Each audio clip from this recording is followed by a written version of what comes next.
السلام علیکم ورحمۃ اللہ وبرکاتہ۔ الحمدللہ وکفا وسلام علی عباد الذین اصطفیٰ، اما بعد فاعوذ باللہ من الشیطان الرجیم، بسم اللہ الرحمن الرحیم۔ قال اللہ تعالی فی القرآن الکریم وَإِذَا سَمِعُوا مَا أُنزِلَ إِلَى الرَّسُولِ تَرَىٰ أَعْيُنَهُمْ تَفِيضُ مِنَ الدَّمْعِ مِمَّا عَرَفُوا مِنَ الْحَقِّ یقولون ربنا آمنا فاکتبنا مع الشاہدین۔ عیسائیوں کے دل نرم ہیں جیسے نجاشی اور اس کے ساتھی۔ جب نازل شدہ قرآن کی تلاوت سن کر انہیں علم ہو جاتا ہے کہ یہ حق ہے تو وہ اللہ سے ڈرتے ہوئے رو پڑتے ہیں، کیونکہ جو عیسیٰ علیہ السلام لائے تھے وہ اسے پہچانتے ہیں۔ وہ کہتے ہیں اے ہمارے رب، ہم اس پر ایمان لائے جو تو نے اپنے رسول محمد صلی اللہ علیہ وسلم پر نازل کیا ہے۔ اے ہمارے رب، ہمارا شمار بھی امت محمدیہ میں کر دے صلی اللہ علیہ وسلم، جو امت قیامت کے دن لوگوں پر حجت ہوگی۔ آج ہم 7ویں پارے کا آغاز کر رہے ہیں۔ اس پارے میں 2 صورتیں ہیں، المائدہ کا آخری حصہ اور سورہ الانعام کا پہلا حصہ۔ یا ایھا الذین آمنوا لا تحرموا طیبات ما احل اللہ لکم ولا تعتدوا ان اللہ لا يحب المعتدین۔ اے لوگوں جو ایمان لائے ہو، وہ پاکیزہ چیزیں حرام مت ٹھہراؤ جو اللہ نے تمہارے لیے حلال کی ہیں، اور حد سے نہ بڑھو، بے شک اللہ حد سے بڑھنے والوں سے محبت نہیں رکھتا۔ مشرکین عرب بھی اپنی مرضی سے جس چیز کو چاہتے حلال قرار دیتے اور جسے چاہتے حرام قرار دیتے۔ یہی حال دوسرے مذاہب کے لوگوں کا بھی ہے کہ وہ ذاتی خواہشات کی بنیاد پر چیزوں کو حرام یا حلال قرار دیتے ہیں، جبکہ یہ اختیار صرف اللہ تعالیٰ کا ہے کہ وہ اپنے بندوں کے لیے جس چیز کو چاہے حلال کر دے اور جسے حرام کر دے۔ جس طرح اللہ تعالیٰ کی حرام کردہ چیزوں کو حلال سمجھنا غلط ہے، اسی طرح حلال چیزوں کو حرام کہنا بھی غلط ہے۔ اور پھر اللہ تعالیٰ نے اس آیت میں یا ایھا الذین آمنوا کہہ کر خاص طور پر مومنوں سے خطاب کیا ہے۔ ایک مرتبہ رسول اللہ صلی اللہ علیہ وسلم نے کسی وجہ سے اپنے لیے شہد کو حرام قرار دے دیا تو اللہ تعالیٰ نے اس پر تنبیہ فرمائی، اور آیت سورہ تحریم کی آیت نمبر 1 میں آتا ہے کہ یا ایھا النبی لما تحرم ما احل اللہ لک تبتغی مرضات ازواجک واللہ غفور رحیم۔ اے نبی، تم کیوں حرام کرتے ہو جو اللہ نے آپ کے لیے حلال کیا؟ اپنی بیویوں کی خوشی چاہتے ہیں آپ، اور اللہ بہت بخشنے والا اور نہایت رحم کرنے والا ہے۔ جو چیزیں اللہ تعالیٰ نے حلال کی ہیں انہیں عقیدتاً یا عملاً حرام نہ بنا لو۔ جیسے جو ہے کچھ لوگ نکاح حرام کر لیتے ہیں اپنے اوپر کہ اگر اس سے ذمہ داریاں جو مجھ پہ پڑیں گی وہ عبادت الہی میں آڑے آتی ہیں۔ تو اس قسم کی حرکت کون کرتا تھا؟ عیسائی کرتے تھے، راہب بن جاتے تھے، اور مسلمانوں میں بھی اکثر ایسا رجحان پایا جاتا تھا جس پر رسول اللہ صلی اللہ علیہ وسلم نے تنبیہ فرمائی۔ ایک صحابی نے کہا کہ میں ساری عمر نکاح نہیں کروں گا، کسی نے کہا کہ میں ساری رات اللہ کی عبادت کروں گا، اور مہمانوں کے حقوق اس سے تلف ہوتے ہیں، بیوی کے حقوق تلف ہوتے ہیں، اور کسی نے کہا میں ہمیشہ روزہ رکھوں گا۔ رسول اللہ صلی اللہ علیہ وسلم کو جب ان باتوں کا علم ہوا تو آپ نے ان صحابہ کو سخت تنبیہ فرمائی اور فرمایا میں اللہ کا رسول ہوں اور تم سب سے زیادہ اللہ سے ڈرنے والا ہوں، اس کے باوجود میں نے نکاح بھی کیے، میں رات کو سوتا بھی ہوں اور قیام بھی کرتا ہوں اور روزے بھی رکھتا ہوں اور چھوڑتا بھی ہوں، یہی میرا طریقہ ہے، اور جس نے میری سنت سے اعراض کیا اس کا مجھ سے کوئی تعلق نہیں۔ صحیح بخاری کی روایت ہے۔ یعنی عام دنوں کے روزے، نفلی روزوں کی بات ہو رہی ہے، اور رمضان کے تو پورے روزے ہم پر فرض ہیں، اس کو نہیں چھوڑنا یہاں تک کہ بیماری، تکلیف یا سفر سے انسان ہو تو بعد میں ایام معدودات کہہ کے اللہ تعالیٰ نے اس کو پورا فرما دیا کہ بعد کے دنوں میں گنتی پوری کریں۔ اب یہاں پر قسم توڑنے کا کفارہ بتایا جا رہا ہے کہ قسم اٹھانا دراصل اللہ کی عظمت کا اعتراف کرنا ہے۔ صرف اللہ کی قسم کھائی جائے گی اور کوئی بھی کسی کی قسمیں نہیں ہوتی۔ بعض اوقات انسان جذبے میں آ کر ایسے کام پر قسم اٹھا لیتا ہے جو اس کے لیے نقصان دہ ہوتا ہے۔ ایسی صورت میں اللہ تعالیٰ اپنے بندوں پر رحم کرتے ہوئے انہیں نقصان سے بچانے کے لیے قسم توڑنے کی اجازت دیتے ہیں، لیکن اپنی عظمت برقرار رکھنے کے لیے قسم توڑنے کا ایک کفارہ بیان فرمایا گیا۔ اگر آدمی کسی وجہ سے قسم توڑ بیٹھے یا توڑنے پر مجبور ہو جائے تو اسے چاہیے 10 مسکینوں کو ایسا کھانا کھلائے جو اپنے گھر میں خود کھاتا اور کھلاتا ہے، یا 10 مسکین کو کپڑے پہنانا ہے، یا ایک غلام آزاد کرنا ہے، اور اگر یہ تینوں چیزیں نہ پائے، یعنی کہ تینوں میں سے ایک کرنی ہے، اگر ان تینوں چیزوں میں سے کوئی بھی نہ پائے تو 3 روزے رکھنے ہیں۔ البتہ اگر کسی کو قسم اٹھانے کی عادت ہو تو مواخذہ ایسی قسموں پر نہیں ہوتا، یعنی لغو قسموں پر اللہ تعالیٰ مواخذہ نہیں کرتا۔ سورہ المائدہ کی آیت نمبر 89 میں ہے. ایسے بعضوں کو خام خواہ جو ہے وہ قسم کھانے کی عادت ہوتی ہے، ہر چھوٹی بڑی بات پہ قسم کھاتے ہیں یا باللہ کہہ دیتے ہیں. تو یہ ساری قسمیں ایسی ہیں، یہ لغو قسمیں کہا جاتا ہے اور مواخذہ ان پر نہیں ہوگا. اب اخلاقی پاکیزگی جو ہے اس کے بارے میں بیان کیا جا رہا ہے کہ اسلامی معاشرہ دنیا کا سب سے پاکیزہ ترین معاشرہ ہے. اس میں ہر ایسی چیز حرام ہے جو انسان کو شرف انسانیت سے گرا دے یا انسانوں کا مال ناحق کھانے اور ان کے حقوق پر ڈاکہ ڈالنے کے مترادف ہو.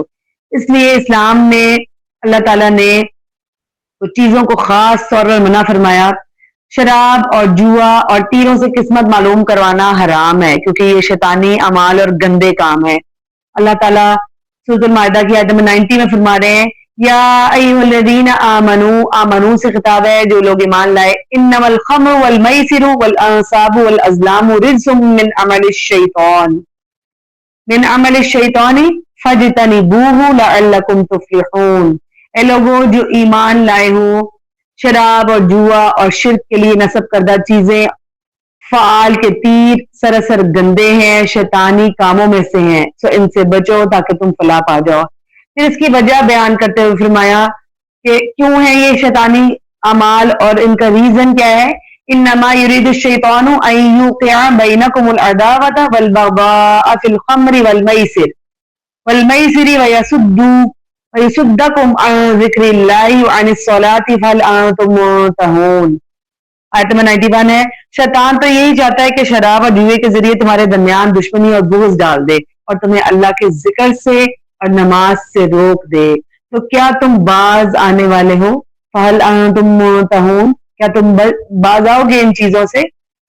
تو شیطان کا کام کیا ہے کہ وہ خیر سے محروم کر دے اور شر پھیلانے کے لیے لوگوں کو اپنے ساتھ ملا لے. یہ اس کے ہتھیار ہیں جن سے بڑی بڑی قومیں برباد ہو گئی. اب کچھ حلال اور حرام کے احکامات اللہ تعالیٰ نے نازل فرمائے. سورہ مائدہ کا معنی ہی ہے کہ وہ سورہ جس میں کھانے پینے کا تذکرہ ہے، یعنی دسترخوان کی بات ہے. اس لیے سورہ میں حلال اور حرام کے بہت سارے احکام بیان فرمائے ہیں اللہ تعالیٰ نے. احرام کی حالت میں خشکی کے جانور کا شکار کرنا جو ہے وہ حرام ہے. یا ایھا الذین آمنوا لا تقتلوا الصید وانتم حرم. اے لوگوں جو ایمان لائے ہو، شکار کو مت قتل کرو اس حال میں کہ تم احرام والے ہو، یعنی احرام کی حالت میں ہو. البتہ سمندری جانوروں کا شکار کرنا جائز ہے.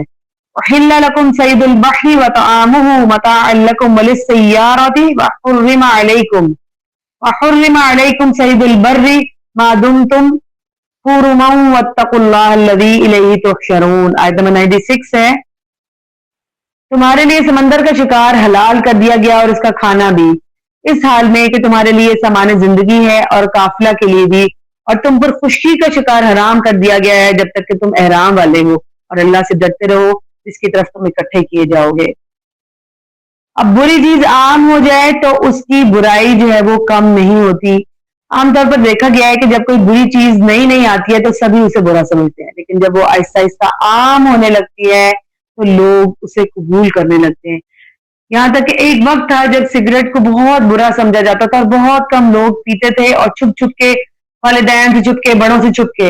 لیکن اب اسے آہستہ آہستہ جب سوسائٹی نے قبول کر لیا ہے تو ہر شخص جب مرضی جہاں مرضی کھڑے ہو کے اس کا استعمال کرتا ہے. اب اللہ تعالیٰ کی حرام چیز ہر حالت میں جو ہے وہ حرام ہی رہتی ہے، چاہے کم ہو یا زیادہ، مفید ہو یا غیر مفید. اللہ تعالیٰ آیت نمبر 100 میں فرما رہے ہیں قُلْ لَا يَسْتَوِي الْخَبِيثُ وَالطَّيِّبُ وَلَوْ أَعْجَبَكَ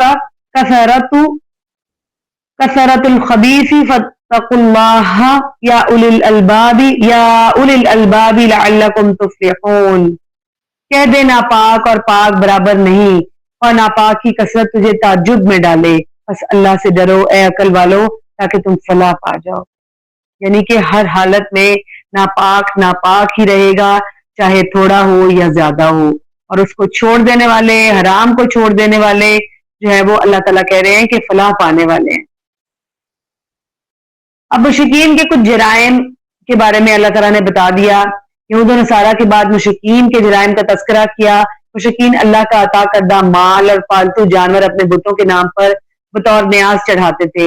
اس پر تبصرہ کرتے ہوئے اللہ تعالیٰ آیت نمبر 103 میں فرما رہے ہیں ما جعل اللہ من بحیرۃ ولا سائبۃ ولا وصیلۃ ولا حام ولكن الذین کفروا یفترون علی اللہ الکذب اکثرهم لا یعقلون.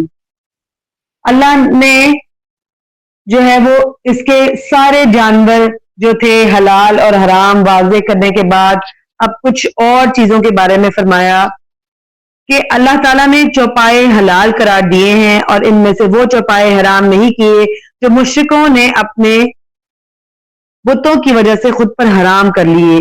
جیسے بحیرہ سے مراد وہ اونٹنی ہے جو خاص تعداد میں بچے جنم دیتی ہے تو اس کے کان کاٹ دیے جاتے ہیں.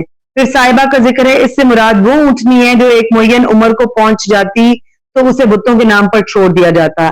اسی طرح وسیلہ سے مراد وہ اونٹنی ہے جو مسلسل 2 ماہ بچوں کو جنم دیتی ہے، اور حام اس سے مراد وہ اونٹ ہے جس کی جفتی سے کئی اونٹ پیدا ہو چکے ہوں. کافروں نے اللہ تعالیٰ کی طرف جھوٹ منسوب کرتے اور بہتان لگاتے ہوئے یہ دعویٰ کیا کہ اللہ تعالیٰ نے مذکورہ جانوروں کو حرام قرار دیا ہے، اور کافروں کی اکثریت حق اور باطل اور حرام اور حلال میں فرق نہیں کرتی. ایک تابعین تھے حضرت سعید بن مسیب رحم اللہ، ان کی وضاحت کرتے ہوئے انہوں نے یہ سارے بحیرہ، صائبہ، وسیلہ اور حام کو ایکسپلین کیا. اب شریعت کے مقابلے میں جو کفار کی دلیلیں تھیں وہ بالکل ہی جو تھی وہ کم تر درجے کی تھی. اسلام کتاب و سنت کا نام ہے. جو چیز قرآن یا حدیث میں موجود ہوگی وہی اصل میں اسلام ہے اور اللہ کا حکم ہے، اور جو قرآن و سنت میں نہیں وہ دین نہیں ہے. دوسرے لفظوں میں اللہ کی وحی اور رسول اللہ صلی اللہ علیہ وسلم کا فرمان ہی اصل دین ہے، اس کے علاوہ کوئی چیز دین میں شامل نہیں. شرک کے بعد سب سے بڑا جرم یہ ہے کہ وہ وحی کے مقابلے میں اپنے باپ دادا کی روش کو دین سمجھ لیا کرتے تھے.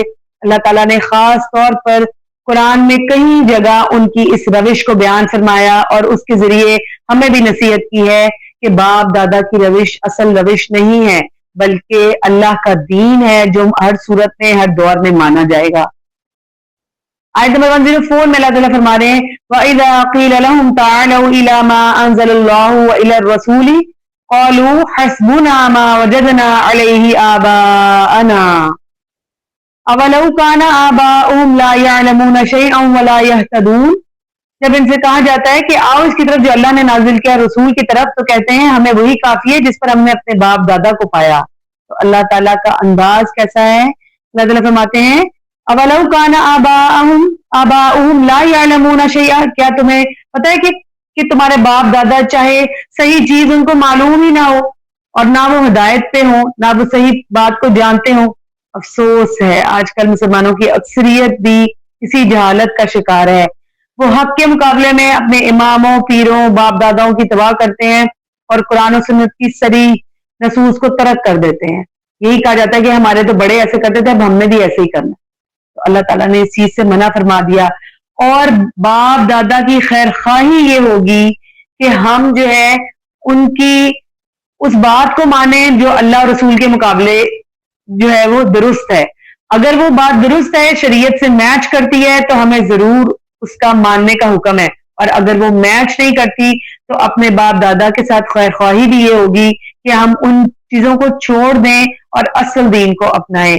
جس طرح سے جو ہے وہ آدم علیہ السلام کے ایک بیٹے نے قتل کیا اور اس کو گناہ جاریہ جو ہے اس نے گناہ جاریہ کیا تھا تو اس کو ہر قتل کا ایک حصے کا گناہ ملتا جاتا ہے. اسی طرح خدا نخواستہ اگر ہمارے باپ دادا نے کوئی ایسا کام کیا ہوگا جو ٹھیک نہیں ہوگا، شریعت کے منافی ہوگا، تو اس کا اور ان کے بعد کرنے والے لوگوں کا ساروں کا گناہ جو ہے وہ ان کے نامہ اعمال میں شامل کیا جاتا رہے گا. ان سے خیر خواہی کا تقاضا یہ ہے کہ ہم ان کی باتوں کو چھوڑ دیں اور شریعت کی باتوں کو اپنائیں. قیامت کے دن عیسیٰ علیہ السلام سے سوال اور جواب جو کیے جائیں گے اس کے بارے میں بھی اللہ تعالیٰ نے فرما دیا کہ غیر اللہ کی عبادت کرنے والے اور جن کی وہ عبادت کرتے تھے دونوں کو جہنم میں ڈالا جائے گا. کافروں نے کہا کہ اگر جن کی بات کی جاتی ہے انہیں بھی جہنم میں ڈالا جائے گا، تو عیسائی حضرت عیسیٰ علیہ السلام کی عبادت کرتے ہیں تو کیا انہیں بھی جہنم میں ڈالا جائے گا؟ قرآن پاک نے اس بات کا جواب دیتے ہوئے جو ہے وہ اللہ تعالیٰ نے بڑی خوبصورت یہ آیت نازل فرمائی وَإِذْ قَالَ اللَّهُ يَا عِيسَى ابْنَ مَرْيَمَ أَأَنْتَ قُلْتَ لِلنَّاسِ اتَّخِذُونِي وَأُمِّيَ إِلَٰهَيْنِ مِن دُونِ اللَّهِ قَالَ سُبْحَانَكَ مَا يَكُونُ لِي أَنْ أَقُولَ مَا لَيْسَ لِي بِحَقٍّ. 116 آیت ہے. اور جب اللہ کہے گا اے عیسیٰ ابن مریم کیا تو نے لوگوں سے کہا تھا کہ مجھے اور میری ماں کو اللہ کے سوا معبود بنا لو، وہ آگے سے کیا جواب دیں گے؟ پاک ہے تو میرے لائق ہی نہیں کہ میں وہ بات کہوں جس کا مجھے کوئی حق نہیں۔ اس سے معلوم ہوا کہ جو لوگ چاہتے ہیں کہ ان کی پوجا کی جائے وہ اس شرم کے جو ہے وہ ان کو اس بات سے شرم سے مر جانا چاہیے کہ وہ اس شرک کے جرم میں برابر کے شریک ہیں۔ ہاں جو لوگ یہ پسند نہیں کرتے اور انہوں نے زندگی میں دعوت بھی نہیں دی کہ ان کی عبادت کی جائے، ان کے مرنے کے بعد اگر لوگوں نے از خود ان کی پوجا شروع کر دی تو وہ اس جرم میں شریک نہیں ہے اور نہ ہی ان کو جہنم میں ڈالا جائے گا۔ دوسرا اس آیت سے معلوم ہوا کہ انبیاء کو پوجنا بھی شرک ہے کیونکہ وہ غیر اللہ ہیں۔ اللہ تعالیٰ نے ان کو صرف اتنا ہی دے کر بھیجا کہ وہ اللہ کا دین دنیا میں غالب کر دیں اور اللہ کی بتائی ہوئی شریعت کو نافذ کریں، اس کے علاوہ ان کو کچھ معلوم نہیں اور اللہ تعالیٰ نے ان کو اسی مقصد سے بھیجا۔ سورۃ الانعام شروع کرنے جا رہے ہیں، مکی سورہ ہے اور یہ رسول اللہ صلی اللہ علیہ وسلم کے مکہ میں قیام کے آخری دور میں نازل ہوئی۔ اس میں رسول اللہ صلی اللہ علیہ وسلم کی 13 سالہ دعوت کا خلاصہ بیان کیا گیا ہے اور مشرکین کو الٹیمیٹم دے دیا گیا ہے۔ اس سورہ میں شرک کی مختلف صورتوں اور توحید کی مختلف اقسام کا تذکرہ ہے، مشرکین کے اعتراضات اور ان کے جوابات بھی دیے گئے ہیں۔ پچھلی صورتوں میں بنی اسرائیل کے جرائم کا تذکرہ کر کے بتا دیا گیا کہ ان سے امامت عالم کا منصب اس جرائم کے سبب چھینا گیا اور بنی اسماعیل کو اب یہ منصب عطا کیا گیا۔ تو بنی اسماعیل میں محمد صلی اللہ علیہ وسلم کے علاوہ قریش بھی آتے تھے، وہ بھی یہ سمجھتے تھے کہ ہم دین ابراہیمی کے وارث ہیں۔ اس سورہ میں ان کے جرائم کا تذکرہ کیا گیا اور بتایا گیا کہ اگرچہ وہ نسلی اعتبار سے بنی اسماعیل سے تعلق رکھتے ہیں لیکن چونکہ انہوں نے ابراہیم علیہ السلام کا دین چھوڑ رکھا ہے اور شرک جیسے کبھی ترین جرم کا ارتکاب کرے ہیں، اس لیے وہ پیغام ابراہیم کے وارث اور امامت عالم کے منصب کے اہل نہیں بلکہ شرک میں مبتلا ہونے کی وجہ سے عاد و سمود کی طرح عذاب الہی کے مستحق ہیں۔ ان کے برعکس محمد صلی اللہ علیہ وسلم ان کی پیروی کرنے والے دین ابراہیم کے وارث اور پورے عالم کی امامت کے منصب پر فائز کیے گئے۔ اللہ تعالیٰ کی تعریف ہے سورہ کے آغاز میں، الحمدللہ الذی خلق السماوات والارض وجعل الظلمات والنور ثم الذین کفروا بربهم یعدلون هو الذی خلقکم من طین ثم قضى اجلا واجلا مسمى عنده ثم انتم تمترون۔ بسم اللہ الرحمن الرحیم۔ سب تعریف اللہ ہی کے لیے ہے جس نے آسمانوں اور زمین کو پیدا کیا اور اندھیروں اور روشنی کو بنایا، پھر بھی وہ لوگ جنہوں نے کفر کیا اپنے رب کے ساتھ شریک ٹھہراتے ہیں۔ وہی ہے جس نے تمہیں حقیر مٹی سے پیدا کیا، پھر ایک مدت مقرر کی اور ایک مدت اس کے ہاں مقرر ہے، پھر بھی تم شک کرتے ہو۔ اب عقیدہ توحید کی وضاحت کی جا رہی ہے۔ یہ سورہ نبی کریم صلی اللہ علیہ وسلم کی مکی زندگی کے آخری دنوں میں ہجرت سے کچھ ٹائم پہلے نازل ہوئی، اس لیے سورہ میں آخری مرتبہ نبی صلی اللہ علیہ وسلم کی دعوت توحید کو پوری وضاحت سے بیان کیا گیا۔ عذاب آنے پر کیا تم غیر اللہ کو پکارو گے؟ یقیناً نہیں۔ پھر عام حالتوں میں اللہ تعالیٰ فرما رہے ہیں کہ کیوں غیر اللہ کو پکارتے ہو۔ اب یہاں پر اس سورہ میں بہت سی آیات ایسی اللہ تعالیٰ نے نازل فرمائی جن میں غیر اللہ کو سرپرست بنانے کی ممانعت کی گئی۔ پہلے آیت نمبر جو ہے وہ 1 کے اندر اللہ کی مخلوق کو اس کا شریک بنا دیا، اس پر ممانعت اللہ تعالیٰ نے فرمائی اور بتایا، بیان فرما رہے ہیں اللہ تعالیٰ کہ کہاں کہاں پر انہوں نے ایسا کیا۔ دوسری آیت نمبر 14 ہے، غیر اللہ نفع و نقصان کا مالک نہیں ہے، اللہ تعالیٰ مزید بتا رہے ہیں۔ پھر آیت نمبر 59 میں اللہ تعالیٰ برحق مولا، حاکم اور اسرع الحاسبین ہے، اس کے علاوہ اور کسی کی کوئی گنجائش نہیں۔ آیت نمبر 71 میں اللہ تعالیٰ فرما رہے ہیں مشرک لوگ دوسروں کو اللہ کے برابر سمجھتے ہیں، یعنی کہ شرک کس طرح کیا گیا اللہ کے۔ آیت نمبر 40 میں غیر اللہ کو سرپرست بنانے کی ممانعت ہے، اور آیت نمبر 100 میں یہ بتا دیا گیا کہ عالم الغیب جو ہے وہ صرف اللہ تعالیٰ ہے اور کوئی نہیں۔ مشرکین مکہ کے جرائم کی فہرست اب اللہ تعالیٰ یہاں بیان فرما رہے ہیں کہ اللہ کے احکام ماننے کی بجائے وہ ان سے منہ پھیرتے ہیں اور حق کو جھٹلاتے ہیں۔ ان کو بتایا جا رہا ہے کہ آپ سے پہلے بھی طاقتور ترین لوگوں کو جب انہوں نے یہ جرائم کیے تو انہی جرائم کی پاداش میں ان کو ہلاک کر دیا گیا۔ اللہ تعالیٰ فرماتے ہیں آیت نمبر 6 میں سورۃ الانعام کی، کیا انہوں نے نہیں دیکھا کہ ہم نے اس سے پہلے کتنے زمانوں کے لوگ ہلاک کر دیے جنہیں ہم نے زمین میں وہ اقتدار دیا تھا جو تمہیں نہیں دیا، اور ہم نے ان پر موسلا دھار بارش برسائی اور ہم نے نہریں بہائی جو ان کے ان کے تحت سے بہتی تھی یعنی نیچے سے، پھر ہم نے انہیں ان کے گناہوں کی وجہ سے ہلاک کر دیا اور ان کے بعد دوسرے زمانے کے لوگ پیدا کر دیے۔ ان لوگوں کی ہدایت حاصل نہ کرنے کی ایک بڑی وجہ یہ بھی تھی کہ یہ قرآن مجید کو کتاب ہدایت سمجھنے اور ان کی باتوں پر غور و فکر کرنے کے بجائے اسے جادو قرار دیتے تھے۔ ظاہری بات ہے اگر اسے جادو سمجھنے والا جو ہے وہ جادو سمجھ لے اگر کوئی اس کو، تو ہدایت کیسے پا سکتا ہے؟ اللہ تعالیٰ سورۃ الانعام کی آیت نمبر 7 میں فرما رہے ہیں، اور اگر ہم آپ پر کاغذ میں لکھی ہوئی کوئی چیز اتارتے پھر وہ اسے اپنے ہاتھوں سے چھوتے تو یقین وہ لوگ جنہوں نے کفر کیا یہی کہتے کہ یہ تو کھلے جادو کے سوا کچھ نہیں۔ یہ کہتے ہیں کہ اگر محمد صلی اللہ علیہ وسلم اللہ کے نبی ہیں تو ان کے ساتھ فرشتے ہونے چاہیے تھے، کیونکہ اس کے آگے پیچھے فرشتے نہیں چلتے اس لیے وہ اللہ کا نبی نہیں ہے۔ سورۃ الانعام کی آیت نمبر 8 اور 9 میں یہ بیان ہے اللہ تعالیٰ کا۔ یہ لوگ اللہ کے انبیاء کا مذاق اڑاتے ہیں تو انہیں یاد رکھنا چاہیے کہ یہ مذاق جو یہ اڑاتے ہیں یہی مذاق ان کو گھیر لے گا۔ وَلَقَدِ اسْتُهْزِئَ بِرُسُلٍ مِّن قَبْلِكَ فَحَاقَ بِالَّذِينَ سَخِرُوا مِنْهُم مَّا كَانُوا بِهِ يَسْتَهْزِئُونَ۔ آیت نمبر 10، بلا شبہ یقیناً تجھ سے پہلے کئی رسولوں کا مذاق اڑایا گیا تو ان لوگوں کو جنہوں نے ان میں سے مذاق اڑایا تھا اسی چیز نے گھیر لیا جس کا وہ مذاق اڑایا کرتے تھے۔ اب اللہ تعالیٰ یہاں پر رسول اللہ صلی اللہ علیہ وسلم کو تسلی بھی دے رہے ہیں کہ آپ سے پہلے لوگوں کا بھی مذاق اڑایا گیا تھا تو انہی لوگوں کی بربادی اس مذاق اڑانے سے ہوئی۔ اسی طرح یہ لوگ آخرت کا انکار کرتے ہیں لیکن قیامت کے دن کی حالت کیا ہوگی؟ وَلَوْ تَرَىٰ إِذْ وُقِفُوا عَلَى النَّارِ فَقَالُوا يَا لَيْتَنَا نُرَدُّ وَلَا نُكَذِّبَ بِآيَاتِنَا رَبَّنَا وَنَكُونَ مِنَ الْمُؤْمِنِينَ۔ آیت نمبر 27 میں، اور کاش تو دیکھے جب وہ آگ پر کھڑے کیے جائیں گے تو کہیں گے اے کاش ہم واپس بھیجے جائیں اور اپنے رب کی آیات کو نہ جھٹلائیں اور ایمان والوں میں سے ہو جائیں۔ لیکن جب غیب کے سارے پردے اٹھا دیے جاتے ہیں اور آنکھ ہر چیز دیکھ لیتی ہے تو پھر ماننے یا اقرار کرنے کا کوئی فائدہ نہیں ہوتا۔ وہ تو ایک فائنل ڈیسٹینیشن ہوگی اور فائنل ایک فیصلہ ہوگا اور اللہ تعالیٰ کبھی بھی واپس نہیں لوٹائیں گے ان کو۔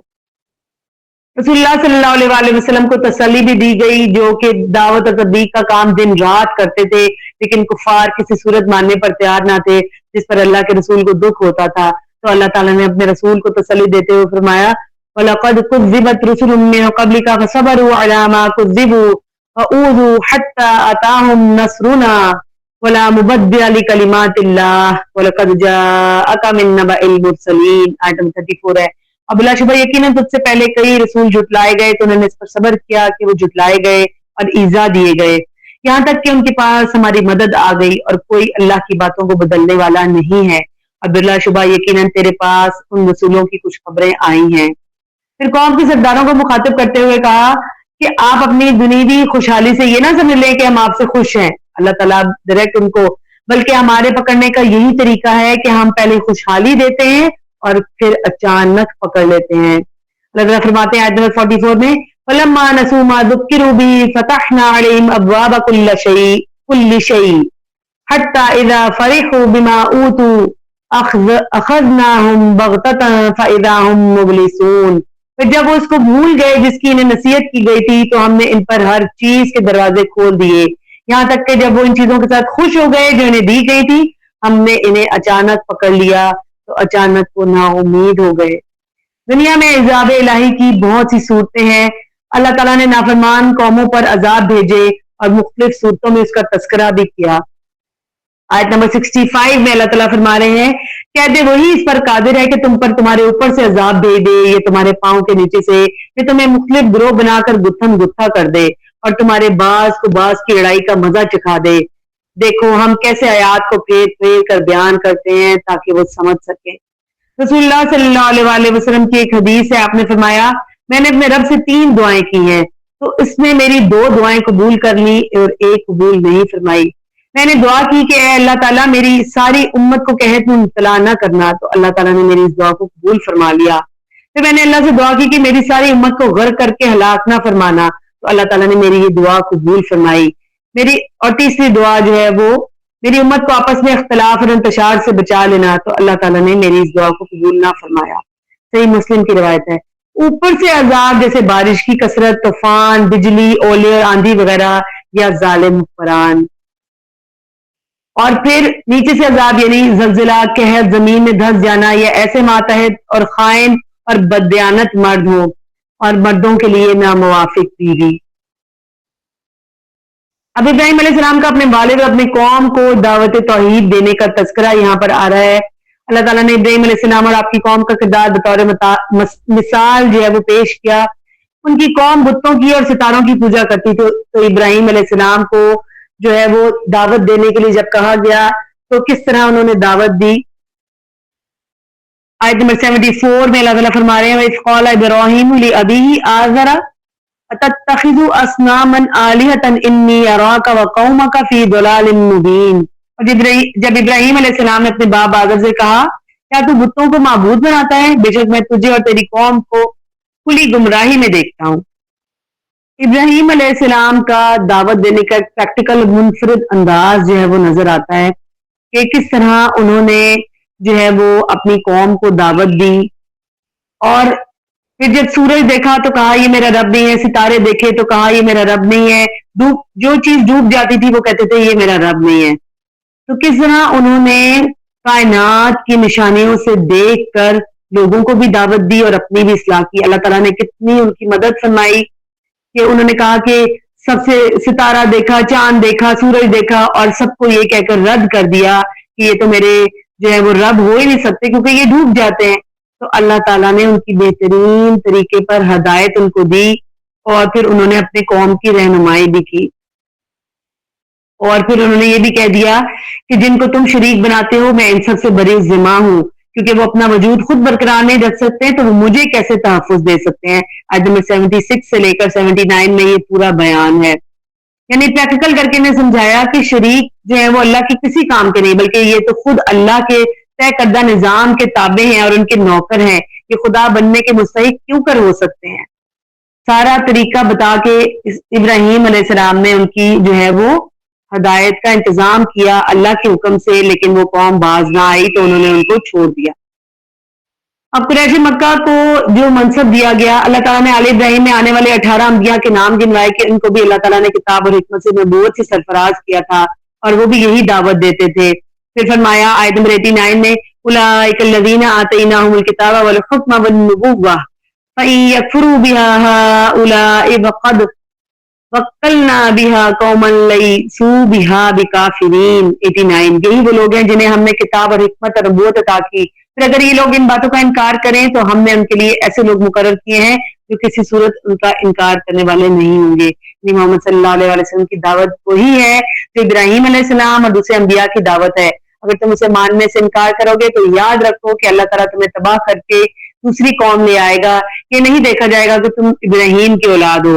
آپ کو بھی یہ منصب اسی صورت میں مل سکتا ہے کہ آپ سابقہ انبیاء کے رستے پر چلیں۔ اب اللہ تعالیٰ نے یہاں پر شرک کی تردید میں آیات نازل فرمائی ہے۔ مشرکین عرب جنوں کو اللہ کا شریک قرار دیتے تھے اور فرشتوں کو اللہ کی بیٹیاں سمجھتے تھے، اللہ تعالیٰ نے اس کا انکار کرتے ہوئے فرمایا وَجَعَلُوا لِلَّهِ شُرَكَاءَ الْجِنَّ وَخَلَقَهُمْ وَخَرَقُوا لَهُ بَنِينَ وَبَنَاتٍ بِغَيْرِ عِلْمٍ سُبْحَانَهُ وَتَعَالَىٰ عَمَّا يَصِفُونَ۔ سورۃ الانعام کی آیت نمبر 100 ہے، اور انہوں نے جنوں کو اللہ کا شریک بنا دیا، حالانکہ اس نے انہیں پیدا کیا اور اس کے لیے بیٹے اور بیٹیاں کچھ جانے بغیر تراش دی۔ وہ پاک ہے اور بہت بلند ہے اس سے جو یہ بیان کرتے ہیں۔ اللہ تعالیٰ کے تنہا ہونے کی تنہا معبود واحد یکتا ہونے کی دلیل جو ہے وہ اللہ تعالیٰ نے پیش کی۔ کفار مکہ جو تھے وہ اللہ تعالیٰ کو کائنات کا خالق سمجھتے تھے، لیکن عبادت اور دعا میں دوسری ہستیوں کو شریک کر لیتے تھے۔ تو اللہ تعالیٰ نے فرمایا ذالکم اللہ ربکم لا الہ الا ہو خالق کل شیء فاعبدوہ وہو علی کل شیء وکیل۔ آیت نمبر 102 ہے، یہی اللہ تمہارا رب ہے، اس کے سوا کوئی معبود نہیں، ہر چیز کو پیدا کرنے والا ہے، سو تم اس کی عبادت کرو اور وہ ہر چیز پر نگہبان ہے۔ مشرکین کے جھوٹے معبودوں کو گالی دینے کی ممانعت کی گئی۔ نئے مسلمان ہمیشہ جذباتی ہوتے ہیں، جو لوگ اسلام قبول کرتے ہیں وہ کفار اور ان کے جھوٹے معبودوں کے متعلق بڑی جذباتی گفتگو کر جاتے ہیں۔ اللہ تعالیٰ نے انہیں مخاطب کرتے ہوئے فرمایا وَلَا تَسُبُّوا الَّذِينَ يَدْعُونَ مِن دُونِ اللَّهِ فَيَسُبُّوا اللَّهَ عَدْوًا بِغَيْرِ عِلْمٍ۔ آیت نمبر 108 ہے، اور انہیں گالی نہ دو جنہیں یہ لوگ اللہ کے سوا پکارتے ہیں، پس وہ زیادتی کرتے ہوئے کچھ جانے بغیر اللہ کو گالی دیں گے، یعنی کو برا بلا کہیں گے۔ اس میں شک نہیں کہ مشرکین کے خود ساختہ معبود سب جھوٹے ہیں، تو دلائل سے انہیں جھوٹا ثابت کیا جا سکتا ہے، لیکن ان کے جھوٹے معبودوں کو گالی نہ دیں، کیونکہ یہ تمہارے اعلیٰ اخلاق کے منافی ہے، اور دوسرا وہ جاہل ہے تو جواب میں تمہارے سچے رب کو گالیاں دیں گے، نعوذ باللہ۔ رسول اللہ صلی اللہ علیہ وآلہ وسلم نے فرمایا کبیرہ گناہوں میں سے یہ ہے کہ آدمی اپنے والدین کو گالی دے۔ صحابہ کرام رضی اللہ عنہم نے کہا اے اللہ کے رسول، کیا آدمی اپنے والدین کو گالی دیتا ہے؟ آپ نے فرمایا ہاں، وہ کسی کے باپ کو گالی دے گا، نتیجے میں وہ اس کے باپ کو گالی دے گا، وہ کسی کی ماں کو گالی دے گا تو جواباً وہ اس کی ماں کو گالی دے گا۔ یہ سنن ترمذی کی روایت ہے۔ یعنی ایسی بات کہنا جس کے جواب میں گالی ملے تو ایسا شخص اس گالی کا ذمہ دار ہے۔ سخت زبان استعمال کرنے سے لوگوں میں ضد اور ہٹ دھرمی پیدا ہوتی ہے، وہ سمجھتے بوجھتے سچائی کو تسلیم نہیں کرتے۔ ہم دین کے داعی ہیں اور ہمارا کام لوگوں کو دین کے قریب لانا ہے اور مخالفین میں ضد پیدا کر کے انہیں اسلام سے دور نہیں کرنا۔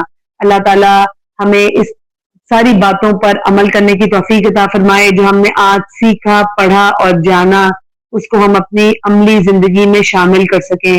اللہ تعالی ہم سب کی اصلاح فرمائے، اس مبارک مہینے کی سعادتوں، رحمتوں اور برکتوں کو سمیٹنے والا بنا دے۔ اللہ تعالیٰ یہ رمضان ہمارے پہلے گزرے ہوئے رمضانوں سے سب سے بہترین ہو اور ہماری مغفرت اور بخشش کا ذریعہ بن جائے۔ اللہ تعالیٰ ہماری نسلوں کی حفاظت فرمائے، ہماری اولادوں کی حفاظت فرمائے، اور اللہ تعالیٰ ان کو ہمارے لیے صدقہ جاریہ بنائے اور ہمیں ہمارے ماں باپ کے لیے صدقہ جاریہ بنائے۔ اللہ تعالیٰ تمام مسلمانوں کی بخشش اور مغفرت فرما دے۔ اللہ تعالیٰ جہاں مسلمان کمزور، پریشان، برے حالوں میں ہیں، اللہ تعالیٰ ان کی اصلاح فرما دے اور ان کو مشکلات، پریشانیوں، بیماریوں اور تکلیفوں سے نکالنے اور ان کی خاص مدد فرمائے۔ آمین یا رب العالمین۔ سبحانک اللہم و بحمدک، نشہد ان لا الہ الا انت، نستغفرک و نتوب الیک۔ السلام علیکم ورحمۃ اللہ وبرکاتہ۔